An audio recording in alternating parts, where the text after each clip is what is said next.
Hi, this is Anna. This is week 7 reflection for Wise. And to start off, the first prompt asks us about how our feelings were when we were doing the walk around the buildings, when we were doing the building tours.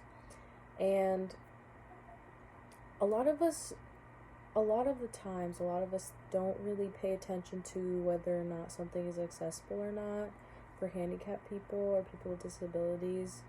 And I feel like for me personally, I don't really pay attention to those things because they don't really apply to me. Obviously things could change, but just for right now, I don't really pay attention to those things. So when we were walking through the building, my nest went into the enrollment services building, and we found that the entrances, like the only entrance for a wheelchair person to enter was from the street facing the Friley, and there were signs that were posted around the building, but one was like covered by a bush, so it was really hard to see, and you couldn't really tell it was there. There's only like one sign that you could really see that pointed out where the entrance was. But walking through the building, we noticed that the doors were a little narrow. There wasn't anything on the bathroom doors that indicated they were for handicapped people.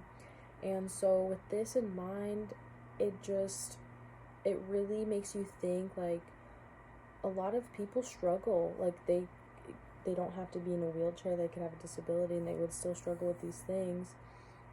And so walking through that building, I feel like our building should be more accessible for those that have disabilities, even though it's not maybe noticeable. Like, people do have invisible disabilities, so I feel like it's very important for our campus to focus on including more of those disabled people. And I just felt like this activity was a really good thing to do. It just really opened my eyes in a sense about, as a person that isn't disabled, like how I'm able to get to like every building easily, but for those that are, like, that could be a completely different story. Moving on to the second question, it asks about stating a minoritized group that I belong to, and I would say I'm a woman.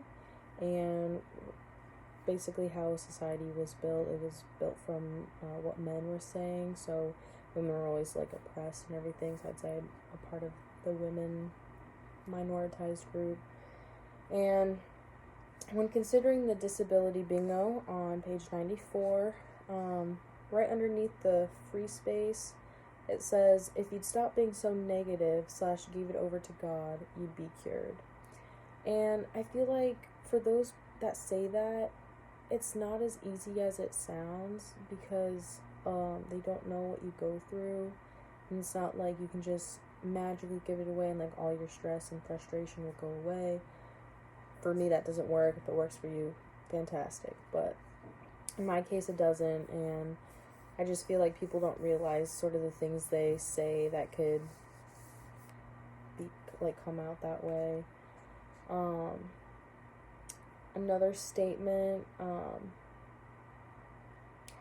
like, I'm a straight female, but sometimes when I hear my friends talking, like, how do you have sex? Like, I have gay friends, and it's like, I feel like that's not something you should ask someone, because that's really personal. And I feel like a lot of people in the dominant group, like straight heterosexual group, don't really see that, so it comes off as like rude in a way. But I don't know, these statements, I feel like also because I'm Bosnian, I don't have an accent, but sometimes like my words kind of get twisted, and then like at some point, like, people just automatically assumed I was Muslim, and so with that led to them assuming I'm a terrorist because I'm Muslim, but I'm not Muslim. I'm actually Catholic. Surprise, I guess. But it's frustrating for people to automatically assume things about you, and to experience that firsthand, it's like,